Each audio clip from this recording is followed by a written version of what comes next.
Mr. President, Excellency. Dear friend Prokopios Pavlopoulos, dear Spiridon Flagaitis and EPLO that joined us a long time ago. Let me speak in English for once and not in Portuguese. Ladies and gentlemen, it's an honor and a pleasure, a great honor and privilege to be here at the Presidential Palace and have the opportunity to debate with such a distinguished audience a matter that is so close to all of us, Europe. And let me apologize for being late, but in Athens one loses the sense of time and space, because being in paradise, time is eternal and space is universal. Well, as I hope this will indeed be an open debate with a free exchange of ideas, I'll be brief and focus on main three lines. The first is on values, the second on reality, and third on objectives. On values, words cannot express our debt, Europe's debt, Portuguese debt to Greece and to its culture. A country that has given us democracy, an ideal which we all serve and to which so many aspire all over the world. This leads to my first point. Europe, the European Union, is more than 28 member states and its institutions. While true that nothing can be made without member states, it is also true that the glue holding us together is made of values and principles. They are enshrined in the treatises, represent the moral strength of Europe, and constitute the basis that is guiding us. I quote, respect for human dignity, freedom, democracy, equality, the rule of law, respect for human rights, including the right of persons belonging to minorities. These values are common to all member states in a society in which pluralism, non-discrimination, tolerance, justice, solidarity, and equality between women and men prevail. Second point, this guiding map needs to be translated into concrete actions. Democracy, the rule of law, and respect for human rights are some of our most hard-fought victories, but they are also some of the most fragile. Populism, nationalism, xenophobia, protectionism are around us and are a threat that goes beyond the economic sphere. If not taken seriously, they can endanger the foundations of our common European project. Third, Europe is a community of law. While I said at the beginning that our common values are the glue, the cement it holds together is made up of institutions. Without them, we would be left without a common basis on which to work on. As John Locke said, John Locke, belonging to the 28th member of the European Union, the end of law is not to abolish or restrain, but to preserve and enlarge freedom. For in all the states of created being capable of law, where there is no law, there is no freedom. Where are no institutions, there is no freedom. Well, this brings me to the second reflection on reality. On this, I would make three remarks. The first is on institutions. Too many voices are heard today questioning the solidarity and the strength of the institutional balance struck by Europe's founding fathers. On this, I would like to be clear. Portugal was always, and I'm sure it will continue to be, a strong supporter of the so-called community method. For if we agree that Europe is more than the sum of 28 national interests, how can we not agree on the need to have an institutional balance that puts its emphasis on the common European interest? How can we not defend the role of the European Commission, for instance? There is a slight difference between me and my dear friend Prokopius, but it's so small. You are federalist. I was when I was young. Now I'm a little bit more realistic. We have already too many divisions in Europe. We should not add to those divisions another one. We need to have strong political integration, but not to call it necessarily federalism, because this is different. One thing is to have political integration, and we have the power of the European Commission. The other thing is to introduce in the debate the question of federalism. This will divide us much more than unite us. But that's a small detail, being as old as I am, sign that you are much younger than I am. You have not lost your youth. Well, at the same time, and this is my second remark, we need to focus on those for whom Europe is built, its citizens, our citizens. Very often, people forget them. As Europe was, in a sense, the product of political will, sometimes this will at the political level or economic level, and mostly at the financial level, forgets the citizens. And the European Union cannot be developed despite or against its citizens. On the contrary, it must be built as an answer to their aspirations, but also their fears, their hopes, and their dreams, but also their anguishes and worries and sufferings. This is why the present is so important, because now, I mean in the next 6 to 10 months, we have a real opportunity to fix, correct, and upgrade several areas of this common European endeavor. We don't have much time. We have European elections next year. Many of European countries have national or regional or local elections next year. And it's not in the middle of electoral campaigning that one is able to approve at European level what must be discussed and approved. Let us be realistic.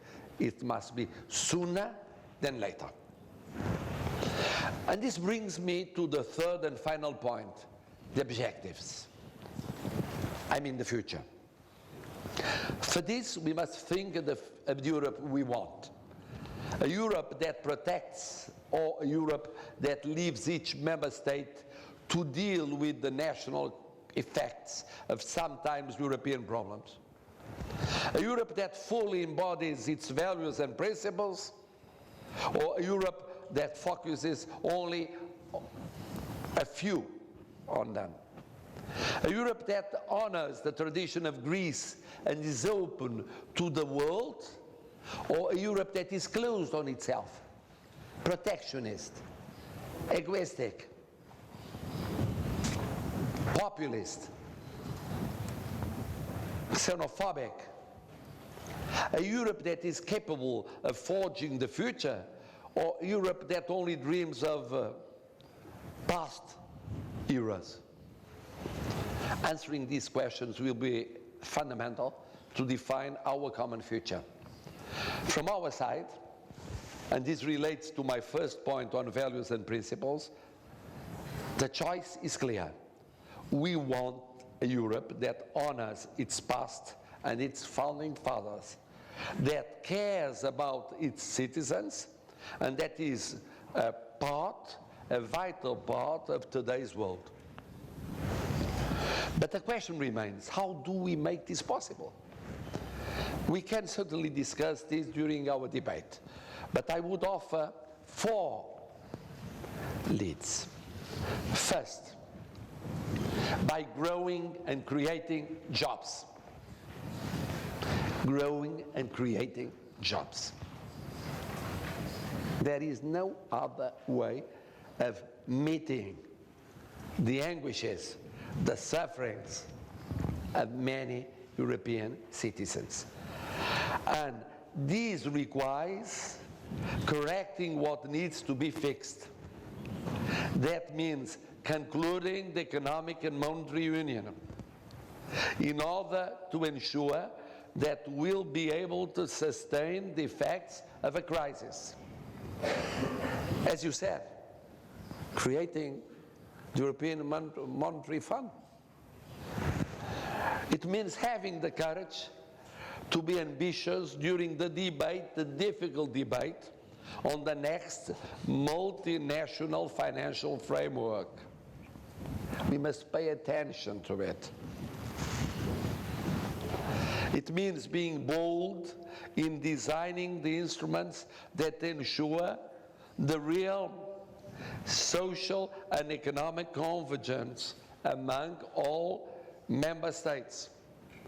This means discussing the budget, discussing not to accept cuts in agricultural common politics and in cohesion politics. This means to be firm in what means really, at the same time, social justice in the relationship between member states and the vision of the whole Union. And it's a tough discussion, but a vital one. For me, it's more important than discussing the institutional political framework to debate this financial framework for the next 7 years. After 2021, we are fixing the conditions of living for our children and grandchildren all over Europe. A choice well done makes the difference. A bad choice means an irreversible mistake concerning the European Union. Secondly, we need to answer our citizens' concerns.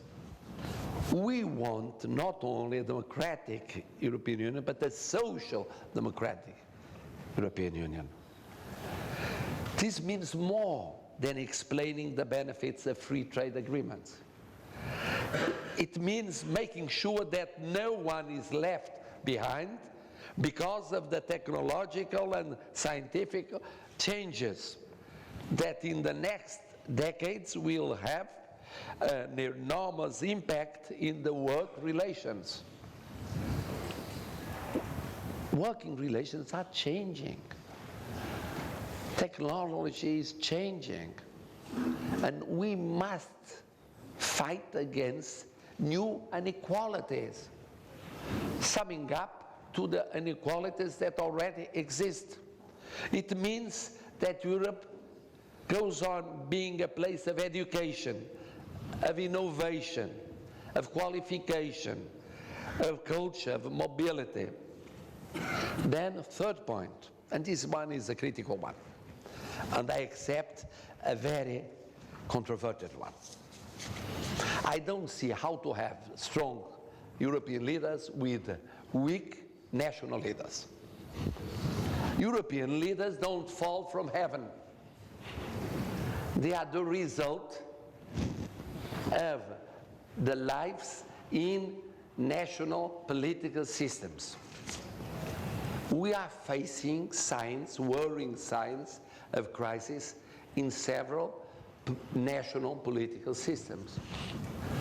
So it's easy to say, let us debate in Brussels, let us debate in Frankfurt, let us debate at the European level.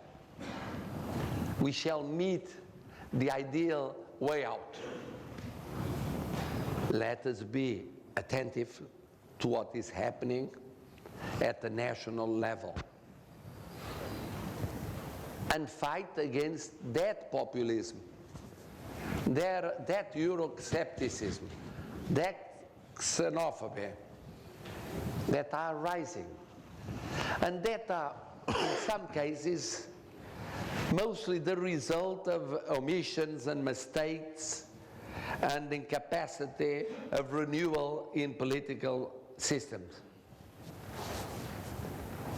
Let us start also in the national ground. Otherwise, there will be no miracles. No miracles. Fourth point. We need to remain a symbol for peace, development, and stability all over the world. Sometimes, when discussing Europe, we forget that Europe is the continent where democratic values, both political and social values, are mostly respected. That's why people want to migrate to Europe. They want to migrate to Europe because there, anyhow, there is some growth and some social justice. But Europe must be open to the world. This means developing our relationship with the whole world, starting with Near and Middle East, the Mediterranean, Africa, so that while addressing the root causes of migration, we are also creating opportunities for economic development. Sometimes Europe was egoistic. I still recall some European leaders that told me not long ago, but Africa is a lost continent. Why pay attention to Africa? Even not Northern Africa. Why? Well, why involve Europe too much in the situation of Near and Middle East? Why? Today we know already the cost of this absence. It was a mistake.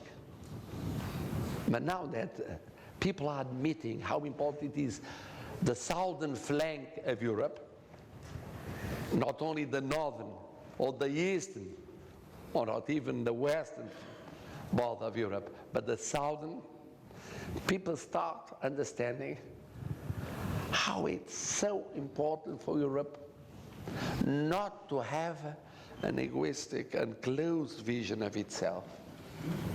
And then, of course, it means that Europe will continue to be a leading advocate of multilateralism and of the United Nations.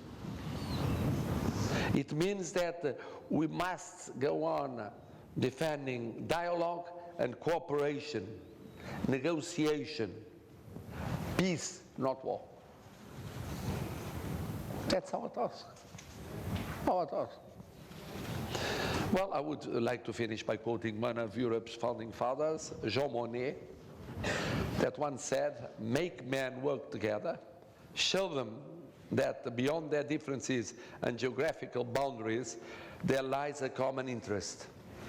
I sincerely hope that our time will be one of cooperation and common work, so that European interests can continue to be defended and upheld, and that its values and principles can continue to be honored.